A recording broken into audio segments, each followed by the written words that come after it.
ഹരേ കൃഷ്ണ. നവവിധ ഭക്തിയെ കുറിച്ചിട്ട് സൂചിപ്പിക്കുന്നു ഇവിടെ.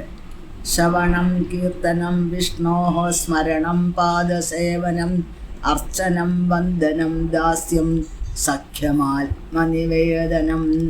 9 വിധത്തിലുള്ള ഭക്തിയെക്കുറിച്ചിട്ടാണ് ഇവിടെ സൂചിപ്പിക്കുന്നത്. അതിൽ ആദ്യമായിട്ട് പറയുന്നത് ശ്രവണം എന്നതിനെ കുറിച്ചിട്ടാണ്.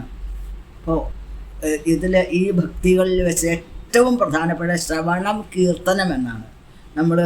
നമ്മളുടെ ശരീരത്തിൽ ആദ്യം പ്രവർത്തിക്കുന്നത് ചെവിയാണ് എന്നാണ്.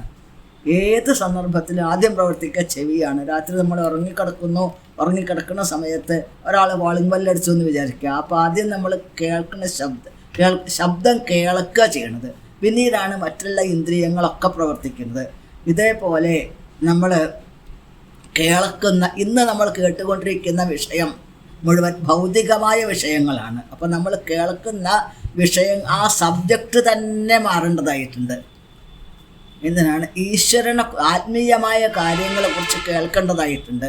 ആരെങ്കിലും പറഞ്ഞ് കേട്ടാൽ പോരാ, അത് പ്രോപ്പറായിട്ടുള്ള ഒരാൾ, റിയൽ സോഴ്സ് നിന്ന് കേൾക്കേണ്ടതായിട്ടുണ്ട് എന്നാണ്. അങ്ങനെ ഒരു ആധികാരികമായിട്ടുള്ള കേന്ദ്രത്തിൽ നിന്ന് നമുക്ക് കേൾക്കാൻ സാധിക്കുന്നു എന്നുണ്ടെങ്കിൽ അതുകൊണ്ട് നമുക്ക് ആത്മീയമായിട്ട് വളരെയധികം ഉയർച്ച ഉണ്ടാവും എന്നാണ്. അതിനുള്ള ഉദാഹരണമാണ് പരീക്ഷിത്ത് രാജാവിനെ വിഷ്ണുരാധൻ എന്നുള്ള പേരിൽ അറിയപ്പെടുന്നു. അതായത് പിൽക്കാലത്ത് ശ്രീമദ് ഭാഗവതം കേൾക്കാൻ പോകുന്നു എന്നുള്ള കാരണം കൊണ്ട് തന്നെ ആണ് ആ പരീക്ഷിത്ത് മഹാരാജാവിനെ ഭഗവാൻ ഒരു ഭക്തന് വേണ്ടി ഗർഭവാസം ചെയ്തത് എന്നത് ഈ പ്രപഞ്ചത്തിൻ്റെ ചരിത്രത്തിലുണ്ടായിട്ടില്ല. ഭഗവാൻ ആ പരീക്ഷിത്ത് 4 മാസം മുതൽ ഉത്തരാദേവിയുടെ ഗർഭത്തിൽ പരീക്ഷിത്ത് 4 മാസം ആയിരിക്കുന്ന സമയത്ത് തന്നെ ഭഗവാൻ അന്തര്യാമിയായിരിക്കുന്ന ഭഗവാൻ ഉത്തരയുടെ ഗർഭത്തിലേക്ക് പ്രവേശിച്ചു. എന്നിട്ടോ ഭഗവാൻ സ്വമായ ആവരണോത്ഗർഭം വൈരാട്യ കുരുതന്തവേ, അതായത് തൻ്റെ ദിവ്യമായിട്ടുള്ള മായ കൊണ്ട് ഭഗവാൻ ആ ബ്രഹ്മാസ്ത്രത്തിനെ, ആ പരീക്ഷത്തിനെ ബാധിക്കുന്ന, ആ ഉണ്ണിയെ ബാധിക്കുന്ന ബ്രഹ്മാസ്ത്രത്തിൻ്റെ തേജസ്സിനെ അതിനെ കൂടി വലയം ചെയ്തു. അപ്പോൾ അതിലേക്ക് ആ ഉണ്ണിയെ വലയം ചെയ്തു ഈ ഭഗവാന്റെ തേജസ്. അതോടുകൂടി ബ്രഹ്മാസ്ത്രത്തിന് അടുക്കാൻ പറ്റാതെയായി എന്നാണ്. പിൽക്കാലത്ത് ശ്രീമദ് ഭാഗവതം കേൾക്കാൻ പോകുന്ന ഒരു ജീവൻ എന്നുള്ളത് കൊണ്ട് ഭഗവാന് ഈ ഉണ്ണിയോട് എന്തെന്നില്ലാത്ത കരുണ തോന്നി. അപ്പോൾ ആ ഒരു ഭാഗവത ശ്രവണം, ആദ്യത്തെ ഭാഗവതത്തിൻ്റെ ശ്രോതാവ് പരീക്ഷിത്ത് മഹാരാജാവ് എന്നാണ്. ശുകദേവ ഗോസ്വാമിയിൽ നിന്നും കേൾക്കാൻ ഭാഗ്യം സിദ്ധിച്ചിട്ട് ഭഗവത് ലോകത്തിലേക്ക്, കൃഷ്ണലോകത്തിലേക്ക് എത്തിച്ചേർന്ന ആദ്യത്തെ ചക്രവർത്തിയാണ് പരീക്ഷിത്ത് മഹാരാജാവ് എന്നുള്ള ബഹുമതി. അപ്പോൾ ശ്രവണത്തിന് വളരെയധികം പ്രാധാന്യമുണ്ട്. നമ്മൾ കേൾക്കുന്നത് അങ്ങനെ കേട്ട് കഴിഞ്ഞാൽ, വേണ്ട വിധത്തിൽ കേട്ട് കഴിഞ്ഞാൽ നമ്മൾ ഇന്ദ്രിയങ്ങൾക്കൊക്കെ മാറ്റം ഉണ്ടാവും എന്നാണ്. ദിവ്യമായിട്ടുള്ള കഥകൾ കേട്ട് കഴിഞ്ഞാൽ നമ്മളുടെ മനസ്സിന് മാറ്റം ഉണ്ടാവും. ഇന്ദ്രിയങ്ങൾക്ക് മുഴുവൻ മാറ്റം, ഇന്ദ്രിയങ്ങൾ മുഴുവൻ ശുദ്ധീകരിക്കപ്പെടും വേണ്ട വിധത്തിൽ കേട്ട് കഴിഞ്ഞാൽ. ശ്രവണത്തിന് വളരെ പ്രാധാന്യമുണ്ട് എന്നാണ്.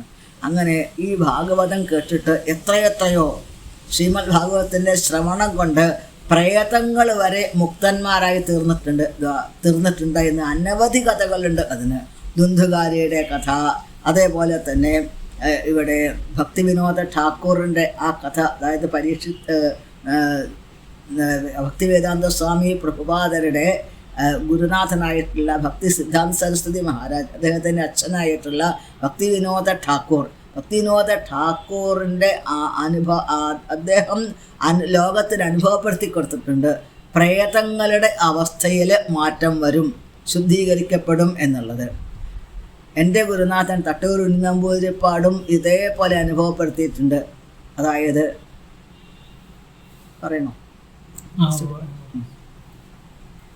ഭക്തശിരോമണി വാഴകുന്നം അദ്ദേഹത്തിൻ്റെ താമസിക്കുന്ന സ്ഥലത്ത്, ഗുരുവായൂരപ്പൻ്റെ തൊട്ടടുത്ത് അദ്ദേഹം താമസിച്ചിരുന്നത്. അവിടെ അദ്ദേഹത്തിനെ കാണാനായിട്ട് ഒരു ബ്രാഹ്മണൻ വന്നു. ഈ ബ്രാഹ്മണന് ഊതിയാൽ പറക്കുന്ന പറയണത്, എഴുന്നേറ്റ് നിൽക്കാൻ പോലും നിവൃത്തിയില്ല. അദ്ദേഹത്തിന് അത്രയും ആവശ്യമായിട്ടുണ്ട്. അദ്ദേഹത്തിന് ഒരു ബ്രഹ്മരക്ഷസ് ബാധിച്ചു. പിന്നെ അദ്ദേഹത്തിൻ്റെ മകൻ പെട്ടെന്ന് മരിച്ചു. അദ്ദേഹത്തിൻ്റെ മകൻ്റെ ബ്രഹ്മരക്ഷസും അദ്ദേഹത്തിനെ ബാധിച്ചു.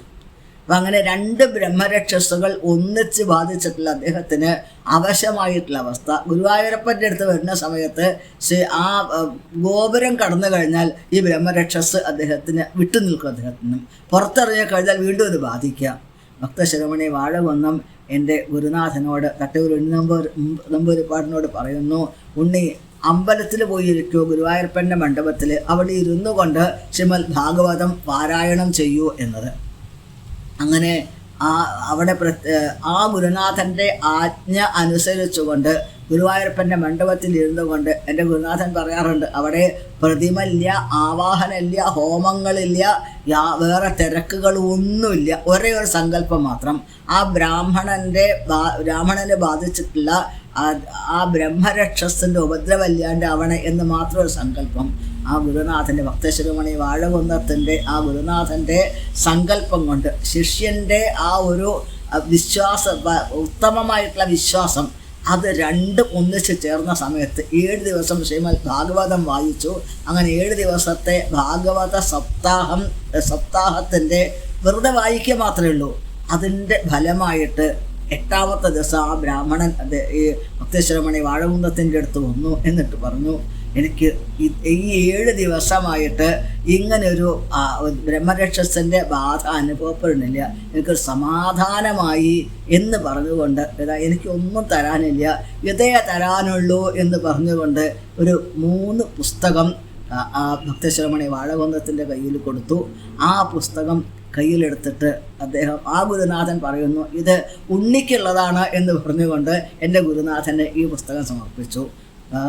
വൃന്ദാവനത്തിലെ ജീവഗോസ്വാമി എഴുതിയിട്ടുള്ള ശ്രീമദ് ഭാഗവതത്തിൻ്റെ വ്യാഖ്യാനമായിരുന്നു അത് എന്നുള്ളത് ഒരുപാട് കാലം കഴിഞ്ഞിട്ടാണ് എനിക്ക് മനസ്സിലാക്കാൻ സാധിച്ചത്. അതാണ് പ്രേതത്തിൻ്റെ അവസ്ഥയിൽ നിന്ന് ശ്രീമദ് ഭാഗവതത്തിൻ്റെ ശ്രവണം കൊണ്ട് പ്രേതങ്ങൾ പോലും ഈ ഗ്രന്ഥശ്രവണത്തിൽ പൂതരായി നേടുന്നുണ്ട് ഇന്നും മോക്ഷം എന്നാണ്. അപ്പോൾ അത്ഭുതകരമാണ് ശ്രീമദ് ഭാഗവതത്തിൻ്റെ ശ്രവണത്തിൻ്റെ. വെറുതെ കേട്ടാൽ പോരാ, യഥാർത്ഥ സ്രോതസ്സിൽ നിന്ന് കേൾക്കണം. ഉത്തമ വിശ്വാസമുള്ള ഒരു ഗുരുവിൽ നിന്നും ഉപദേശം സ്വീകരിച്ചിട്ട് ഭഗവാനോട് പൂർണ്ണമായും ശരണാഗതി പ്രാപിച്ചിട്ടുള്ള ഒരാളിൽ നിന്നും കേൾക്കാൻ സാധിച്ചു കഴിഞ്ഞാൽ നമ്മളുടെ ആ ശ്രവണം സഫലമായിട്ട് മാറും എന്നാണ്. ഹരേ കൃഷ്ണ.